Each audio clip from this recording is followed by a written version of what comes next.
105살의 지혜, 7가지 균열, 심층 분석 및 반응. 나는 105회를 살았습니다. 그리고 그 끝에서 알게 된 것은 놀랍도록 단순합니다. 이 말로 시작되는 105세 노인의 증언은 단순한 장수의 비결이 아니다. 그것은 한 세기를 넘게 살아온 한 사람이 관찰해온 인간의 무너짐과 회복에 대한 깊이 있는 통찰이다. 일제강점기에 태어나 전쟁을 겪고 한국의 폐허에서 현대까지 지켜본 이 철학자의 목소리에는 단순히 건강 조언을 넘어선 무언가가 있다. 그것은 삶의 의지, 존엄성, 그리고 매일을 제대로 사는 것이 얼마나 혁명적인 행위인지에 대한 증언이다. 이 분석은 그 7가지 균열이 왜 인간을 무너뜨리는지, 그리고 우리가 현대의 삶 속에서 어떻게 이와 마주하고 있는지를 살펴본다. 제1의 균열, 혼자 해결하겠다는 고집의 함정. 가장 먼저 제시되는 균열은 아이러니하게도 한국 문화가 가장 깊이 심어놓은 것이다. 도움을 받는 것을 부끄러움으로 여기는 습관. 내 일은 내가 해결한다는 신조가 자존심이라고 착각하는 것. 이것은 단순한 개인의 성격 문제가 아니다. 이것은 세대적 외상이다. 한국의 근대사는 도움받을 수 없는 상황 속에서 자립해야만 했던 세대들을 만들어냈다. 한국 전쟁 이후 절대 빈곤의 시대. 누구도 옆 사람을 도울 여유가 없던 시절. 그 시절을 견뎌낸 사람들에게 도움을 청하는 것은 약함의 증거가 아니라 실패의 증거 같다. 생존 자체가 투쟁이었던 시대에 내가 한다는 것은 자존심이 아니라 생존 전략이었다. 하지만 그 전략이 노년에 접어들면서 독두로 변한다. 70대의 친구가 혼자 계단을 오르다 넘어진 후 결국 3년을 채우지 못하고 세상을 떠나는 장면. 이것은 단순한 사고가 아니다. 이것은 자존심이라는 이름으로 포장된 자기 거부의 결말이다. 더 깊이 들어가면 이것은 자신이 쓸모 있는 존재라고 믿을 수 있는 능력의 상실이다. 내가 할 수 있어야만 나는 가치 있다는 등식이 깨지는 순간 그 사람은 자신의 존재 이유를 잃는다.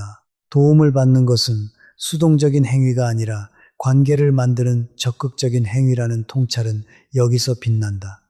현대에는 이것이 다른 형태로 나타난다. 자녀들의 제안을 거절하고 병원 갈 때도 혼자 가려 하고 SNS에서도 도움을 청하는 글을 절대 쓰지 않으려 하는 사람들.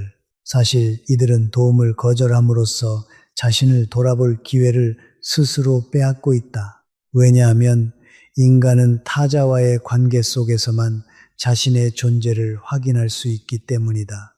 혼자서 모든 것을 해결하려는 고집이 초래하는 것은 독립이 아니라 고립이다. 제3의 균열, 움직임을 멈춘 몸, 배움을 포기한 뇌, 이 두 균열은 함께 작동한다. 근감소증이라는 의학 용어로는 설명되지만 본질적으로는 다른 문제다. 내 나이에 뭘 배워? 라는 말을 들을 때의 저자의 반응이 인상적이다. 그 순간 당신의 뇌는 그 말을 믿기 시작했다는 표현. 이것은 신경과학이 말하는 플라스틱 뉴로플라스티시티의 역설을 지적한다. 뇌는 우리의 신념에 따라 형태를 바꾼다. 이제 끝났다고 스스로에게 계속 말하면 뇌는 정말로 그렇게 되어간다. 그런데 한국 사회에서 이 현상은 특히 심각하다. 정년퇴직. 이 제도는 인간의 사회적 역할이 어느 순간 갑자기 끝난다고 선언한다. 회사에 있을 때는 역할이 있었다. 무언가를 하고 있었다. 하지만 퇴직과 동시에 그 역할은 사라진다. 특히 남성들의 경우 자신의 정체성이 직업과 얼마나 깊이 얽혀 있는지를 그때 깨닫는다. 더 문제적인 것은 이런 상황이 움직임의 멈춤으로 직결된다는 것이다. 소파에 앉아 텔레비전을 본다. 처음에는 마땅한 일이 없어서이지만 시간이 지나면서 이것이 습관이 되고 정체성이 된다. 나는 이제 쉬어야 하는 사람이라는 자기 이미지가 몸의 퇴화를 정당화한다. 신체 활동의 중단과 지적 자극의 중단은 동시에 일어난다. 그 결과는 저자가 보여주는 그 정교한 연쇄 반응이다. 근육 감소, 운동 능력 저하, 외출, 회피, 사회적 고립, 인지 기능 저하. 이것이 단순한 신체적 노화가 아니라는 점이 중요하다.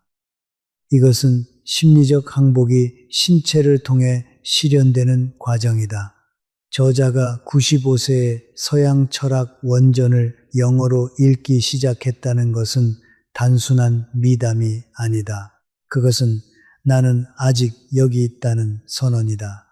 나는 아직 배울 것이 있다는 확인이다.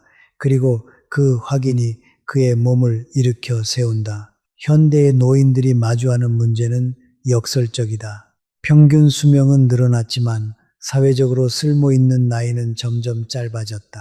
과거에는 노인이 되는 것이 역할의 변화였다면 어른에서 족장, 할아버지로 지금은 역할의 단절이다. 이 틈 속에서 많은 노인들이 자기 존재의 이유를 찾지 못한다. 저자가 제시하는 해답은 단순하면서도 근본적이다. 배움을 멈추지 말 것, 새로운 것에 호기심을 가질 것, 그것이 당신을 살아있게 한다. 제사의 균절, 과거에 붙들린 마음, 이것은 아마도 가장 미묘한 균열일 것이다. 과거를 잊는 것이 문제가 아니라 과거 속에 머무르는 것이 문제라는 통찰. 저자가 40대에 겪은 배신의 경험과 그 이후의 반추 습관은 많은 사람들의 내적 풍경과 정확히 맞아떨어진다. 잠들기 전에도 아침에 눈을 뜨면서도 그 장면을 반복해서 재생한다.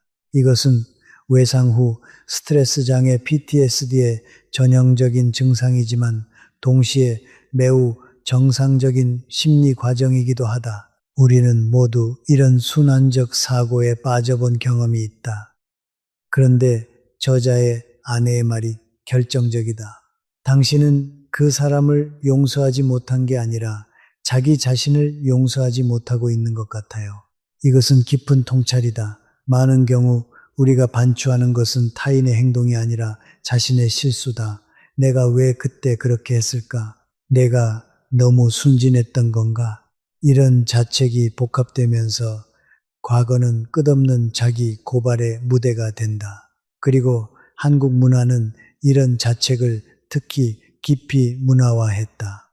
유교적 전통 속에서 내 탓이 오는 덕목이었고 남 탓하지 말고 자신을 돌아보라는 교육을 받아왔다. 이것이 성찰로 남으면 좋지만 병적인 자책으로 변하면 독이 된다.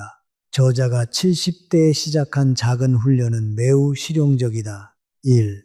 과거의 장면이 떠올 때 자신에게 묻는다. 2. 이것을 지금 떠올리는 것이 나에게 무엇을 주는가? 3.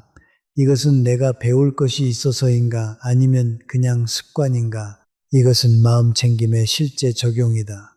그리고 중요한 것은 다 용서하지 않아도 된다는 말이다.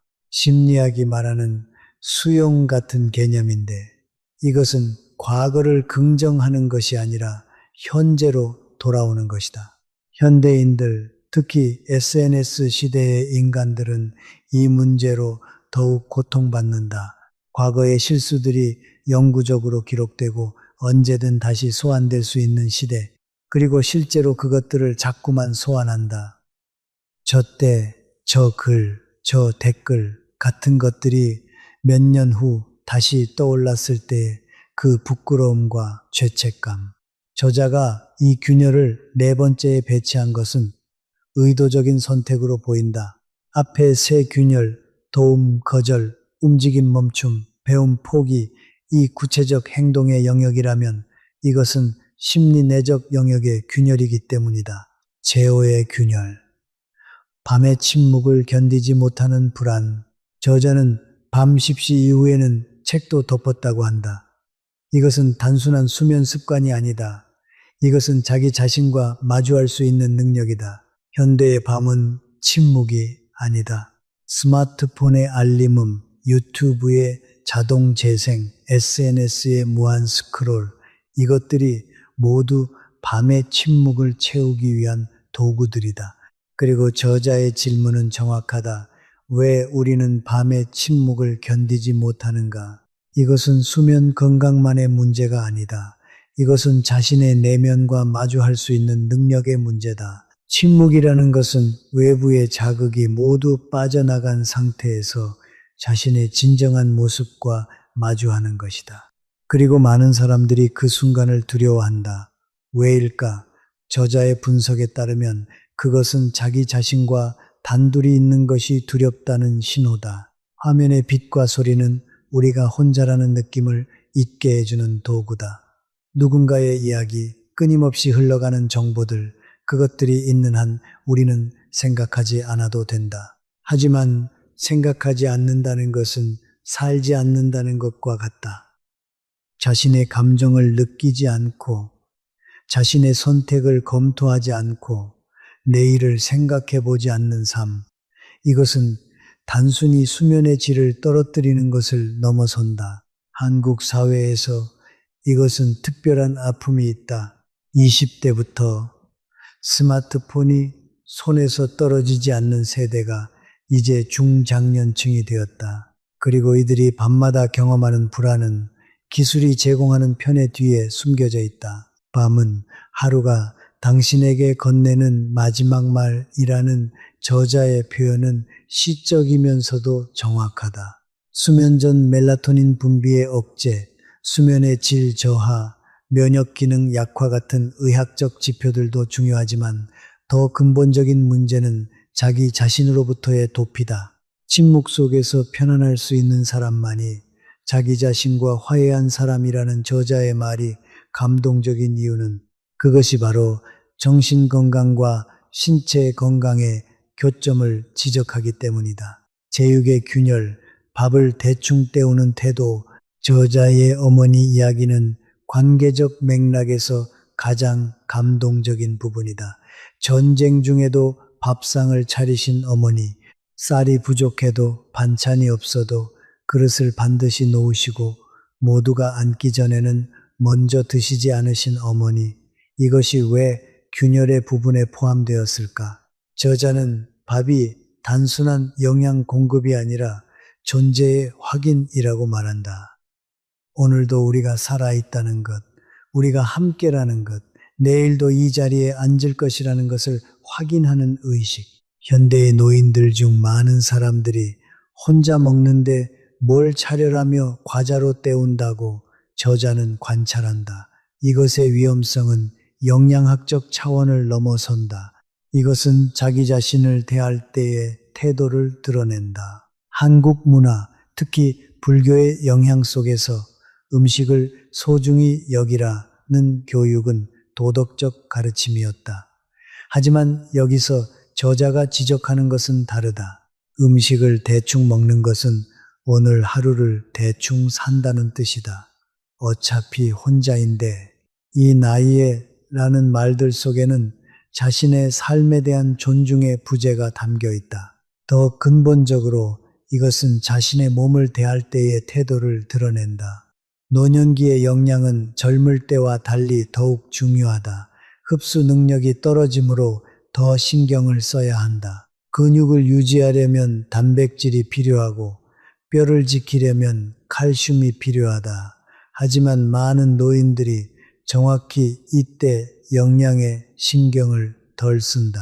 저자가 혼자 식사할 때도 그릇에 담아서 수저를 제대로 놓고 눈을 감고 이 음식이 내 앞에 오기까지의 과정을 생각한다고 한 것은 물질적 행위가 정신적 상태를 만든다는 현상학적 통찰이다.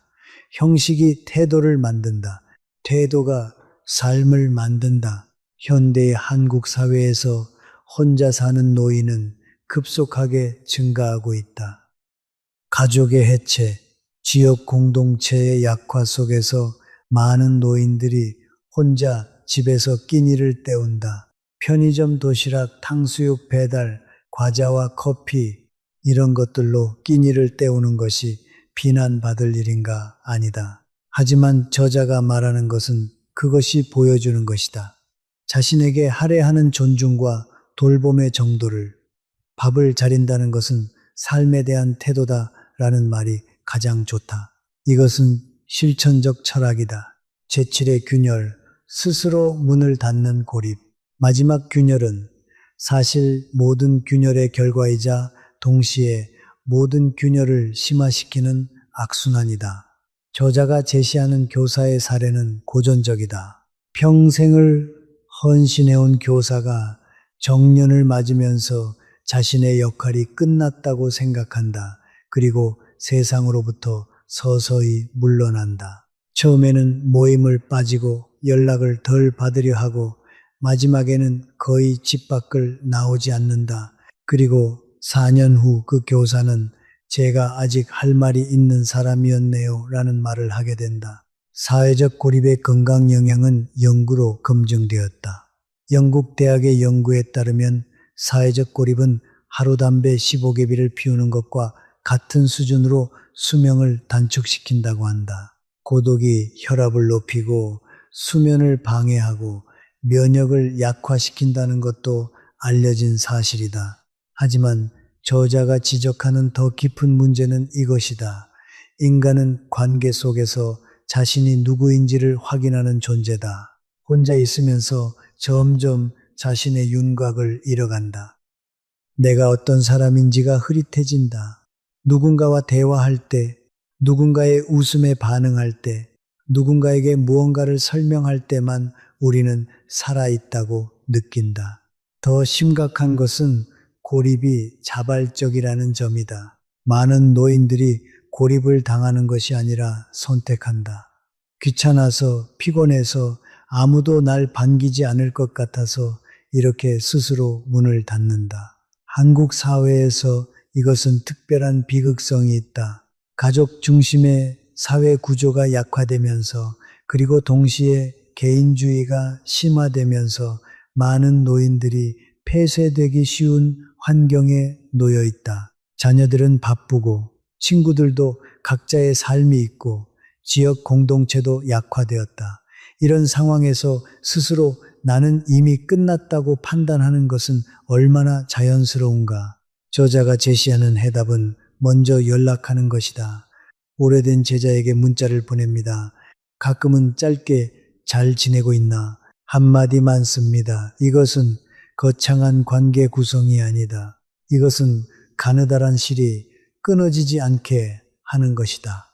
저는 그 실들이 모여 제 삶을 지탱하고 있다는 것을 압니다. 그리고 중요한 구분, 건강한 고독과 독이 되는 고립의 차이.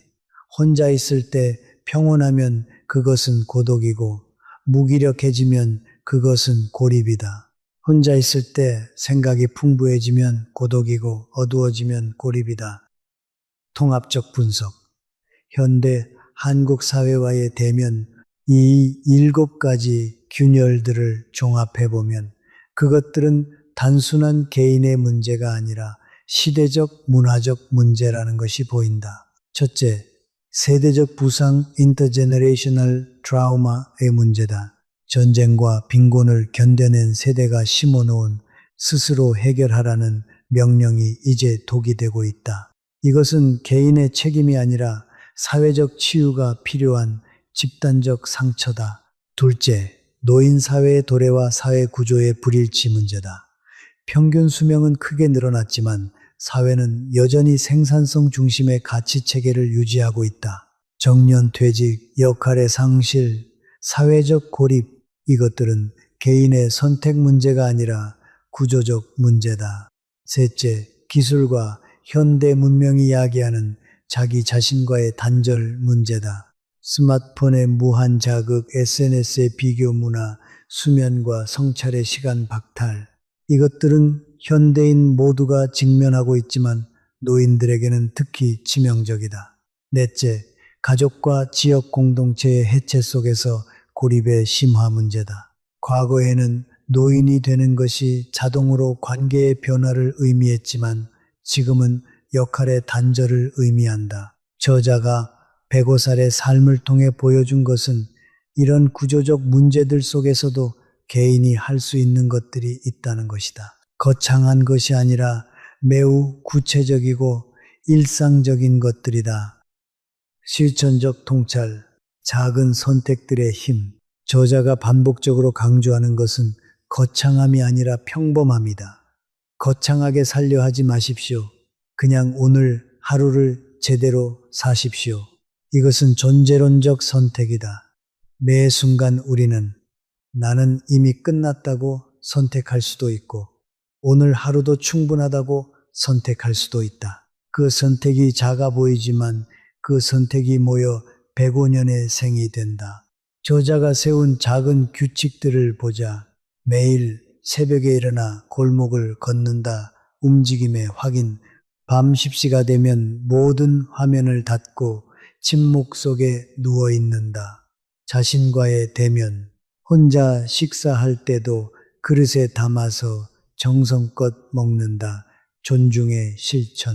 95세에 서양 철학 원전을 영어로 읽기 시작한다. 배움의 포기 거절. 오랜 제자에게 자주 문자를 보낸다. 관계 유지. 과거가 떠올 때마다 스스로 묻는다. 현재로의 귀환. 이 모든 것은 복잡한 것이 아니다. 그러나 이 모든 것은 나는 아직 여기 있다는 선언을 포함하고 있다. 나는 아직 할 수 있다는 믿음을 포함하고 있다. 현대 한국인에게의 질문. 저자는 마지막에 묻는다. 당신은 지금 어떤 균열 앞에 서 있습니까? 이 질문은 노인뿐 아니라 모든 세대에 해당한다. 중년의 직장인이 정년 이후의 삶을 미리 두려워하며 도움을 거절하는 것도, 청년이 밤을 스마트폰으로 채우며 자신과의 대면을 피하는 것도 모두가 어떤 형태로든 이 균열들에 노출되어 있다. 한국 사회는 빠른 산업화와 압축적 발전 속에서 다음을 향해 달려왔다. 지금 이 순간을 충분히 산 사람이 많지 않다. 그리고 언젠가는 그 다음이 없음을 깨닫는다. 그것이 은퇴이고 그것이 노년이다. 저자의 통찰의 핵심은 이것이다. 오래 사는 비결은 오래 살려고 하는 것이 아니라 오늘을 제대로 사는 것이다. 내일을 위해 오늘을 희생하는 것이 아니라 오늘 하루를 충분히 살아내는 것. 이것은 부자들을 위한 조언이 아니다. 명의나 영성가의 깊은 깨달음도 아니다. 이것은 한 세기를 사람들을 관찰해온 철학자의 가장 검증된 통찰이다. 심리학과 뇌과학의 검증, 저자의 통찰들을 현대 과학이 어떻게 검증하는지 보는 것도 흥미롭다. 근감소증 사르코페니아은 실제로 60세 이후 매년 5%의 근육량이 감소한다는 것이 의학적 사실이다. 하지만 이것은 필연적인 것이 아니라 활동 수준에 따라 크게 달라질 수 있다는 것도 알려진 사실이다. 신경가소성 뉴로플라스티시티는 우리의 신념이 실제로 뇌의 구조를 바꾼다는 것을 보여준다.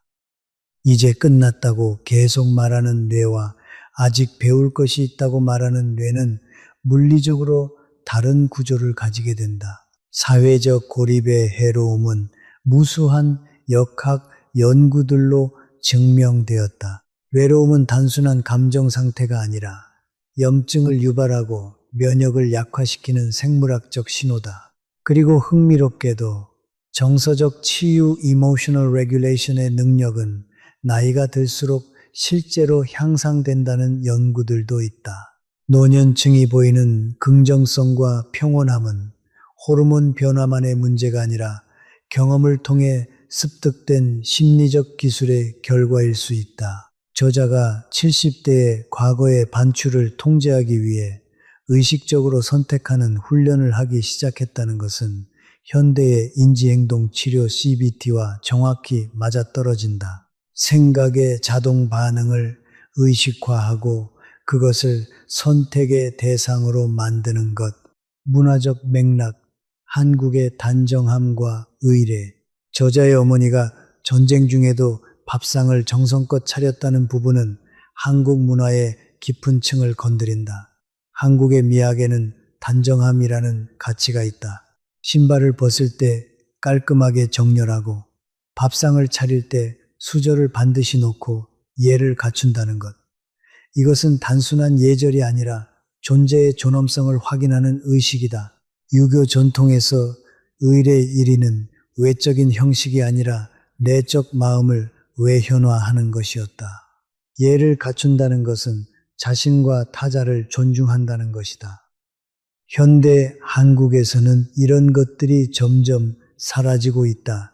개인화, 효율성, 빠름의 가치가 침투하면서 정성과 의식성이 퇴색하고 있다. 밥을 흘러가는 일처럼 취급하고 자신의 몸과 삶을 대충 다루게 되는 것은 단순한 습관의 변화가 아니라 문화적 자기 부정의 과정일 수 있다. 저자가 밥을 제대로 차린다는 것을 마지막 근처의 균열로 제시한 이유는 이것이 가장 구체적인 실천 영역이기 때문일 것이다. 도움을 거절하는 것, 움직임을 멈추는 것, 배움을 포기하는 것, 과거에 집착하는 것, 이 모든 것들은 추상적인 영역이다. 하지만 밥을 정성껏 차린다는 것은 매우 구체적이고 반복적인 행위다.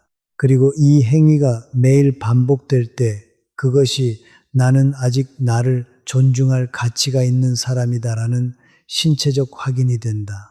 노년의 재정의 손실이 아니라 압축된 강도. 저자가 마지막에 제시하는 통찰은 노년에 대한 근본적인 재정이다. 많은 분들이 노년을 잃어가는 시간으로 봅니다. 젊음을 잃고 건강을 잃고 지위를 잃고 사람들을 잃어가는 시간. 이것은 현실이다. 그러나 저자는 다른 관점을 제시한다. 잃는 것과 비워지는 것은 다르다는 것. 잃는 것은 외부에서 일어나지만 비워지는 것은 내가 허락할 때만 일어난다는 것. 사람은 가도 그 사람과 나눈 시간은 내 안에 남습니다. 젊음은 가도 젊음이 가르쳐준 열정의 기억은 내 안에 남습니다. 이것은 단순한 위로의 말이 아니다. 이것은 노년기의 심리적 발달 과정을 정확하게 설명한다. 심리학자 에릭슨이 말한 완성대 절망의 노년기 발달 과제에서 완성을 이루는 사람은 자신의 삶을 통합적으로 받아들이고 그 삶이 의미 있었음을 확인할 수 있는 사람이다. 저자가 105살에 이른 이후도 내일은 오늘과 다를 것이라고 믿는다는 것은 이것이 단순한 낙관이 아니라 존재론적 선택이라는 것을 보여준다. 마지막 질문. 당신은 이 분석의 끝에서 독자도 저자가 던지는 질문에 마주하게 된다. 당신은 지금 어떤 균열 앞에 서 있습니까? 어떤 습관이 당신의 뿌리를 조금씩 건드리고 있습니까? 이 질문의 무서운 점은 대답이 항상 있다는 것이다. 누구나 여러 균열 중 적어도 하나 또는 여러 개를 안고 있다. 그러나 저자의 희망은 여기에 있다. 알고 나면 바꿀 수 있습니다. 바꾸기 시작하면 달라집니다. 그리고 달라지는 것을 느끼는 순간 당신은 깨닫게 될 것입니다. 아직 늦지 않았다는 것을, 이것은 거짓의 희망이 아니다. 이것은 105년의 관찰과 경험이 뒷받침하는 증언이다. 현대의 한국 사회는 빠르게 변하고 있다.